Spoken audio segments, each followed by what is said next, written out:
So you want to learn how to strum the guitar but have no idea how to get started and get completely confused and blown away with down strums and up strums. I'm going to give you 2 strum patterns in this guitar lesson that are made dead simple and really easy to remember as well. Before I dive in with them then, I want to show you how to do down strums and how to do up strums proficiently, because a lot of people do get confused with down strums and up strums, not in which way to go, but on how to get a good tonal sound out of them.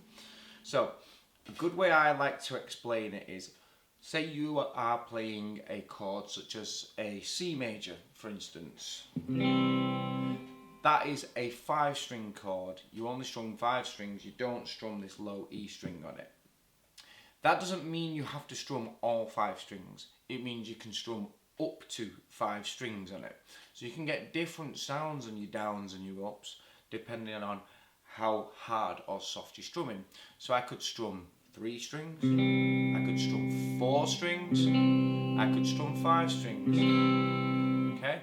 And then the same thing on the way up. I could strum 1 string, I could strum 2 strings, I could strum 3 strings, 4 or 5. Now, if I'm strumming downs and ups, I want them, they both sound very different to each other because of the way that the notes are heard in the order. So I can tell this is a down strum, and I can tell this is an up strum. And that's not just from me playing it, it's from the tonal sound. But what I really like to do when I'm playing rhythmically is I like the down strums to mainly concentrate on getting the bass notes, so the thicker strings involved. So I won't bother strumming all the way down. I'll normally go about 3 strings or so down. I normally go down and out. And I let the up strums accentuate the high strings as well. And I'll just get like the first 2 or 3 strings. Okay? For me, that perceives like the sound of a drum kit. So like you get bass drum and you get the snare. They're like the main 2 parts of a drum kit. So boom is bass drum and is snare. Boom, boom, boom, boom, boom, boom, boom. Like you can clearly tell what is what, and it gives it rhythm. If everything was snare, it would always be. And if everything was bass drum, it would always be boom, boom, boom, boom. Well, if I'm strumming downs and I'm thinking of the downs as the bass drum, and I'm thinking of the ups because they're more trebly as the snare, I can get more of like a drum rhythm within there.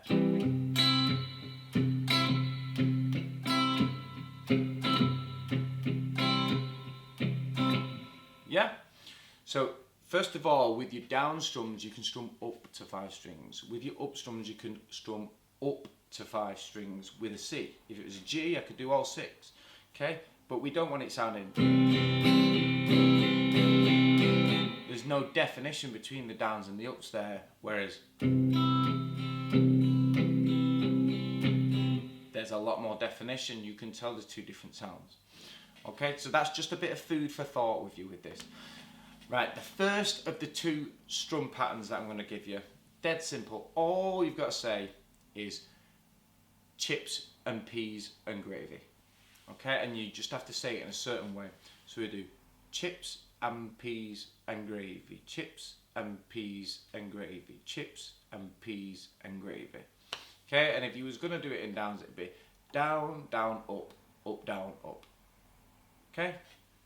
Chips and peas and gravy. Chips and peas and gravy. Chips and peas and gravy. And that's a great way of practicing it in itself, just without fretting a chord, just moving your hand and your pick like that. Chips and peas and gravy. Chips and peas and gravy. And I feel like there, even with that strumming thing that I explained there, even without fretting any strings, you can tell which are the ups in sound quality and you can tell which are the downs. So let's try it with a chord. Let's try it with the C, and it'll sound very familiar to a certain song, this C, if you recognise it. If you do, let me know in the comments actually. Right, so chips and peas and gravy, chips and peas and gravy, chips and peas and gravy, chips and peas and gravy. Okay, and if that was to fit in with the metronome, it'd be like 1, 2, 3, 4, 1, 2, 3, 4, 1, 2, 3, 4, 1, 2, 3, 4. Okay, that's chips and peas and gravy. Down, down, up, down, up. Okay, the next one is more like a folky sort of sound. The next is very similar, it's just you take one of the ands out. So the next one's chips, peas and gravy, chips, peas and gravy, chips, peas and gravy, chips, peas and gravy. Yeah? Chips, peas and gravy. And it's down, down, up, down, up. That's it. Down, down, up, down, up. Chips, peas and gravy. Again, practice without the chord. Chips, peas and gravy, chips, peas and gravy, chips, peas and gravy, chips, peas and gravy, chips, peas and gravy, chips, peas and gravy. Okay? And do it with the C again. Peas and gravy, chips, peas and gravy, chips, peas and gravy, chips, peas and gravy. Okay? And it sounds dead folky when you do it fast as well.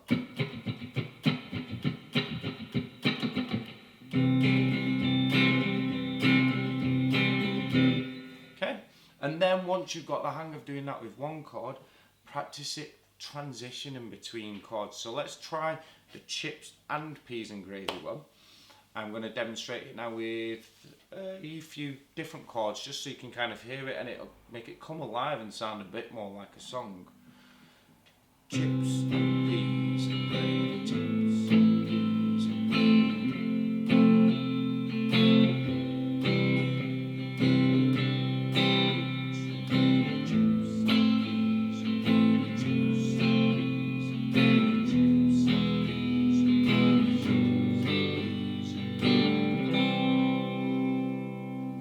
Sounds great, and I'm not thinking down.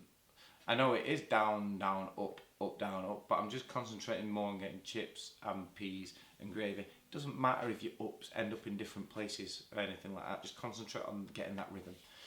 Okay, now let's demonstrate the same sort of thing. We'll do it with some, we'll see what chords come out with it. With chips, peas and gravy with some chords now so you can hear that. So that's chips, peas and gravy, chips, peas and gravy. And you can change the pulse. You could do chips, peas and gravy, chips, peas and gravy. Or you could do slower. Chips, peas and gravy, chips, peas and gravy. Okay. Chips, peas and gravy, chips, peas and gravy, chips, peas and gravy, chips, peas and gravy, chips, peas and gravy, chips, peas and gravy, chips, peas and gravy.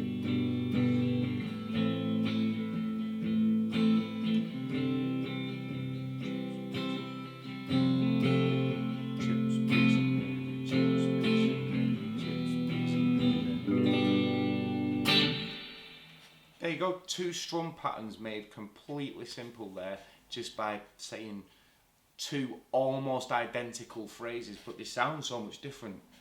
Chips and peas and gravy, chips, peas and gravy, chips, peas and gravy. They sound completely different to each other, which is great. So you've got a couple of different rhythms there just from saying that, but please do try and take into context what I was saying about getting tonal differences with the strings, not feeling like you have to strum all the way down and all the way up when you're doing it.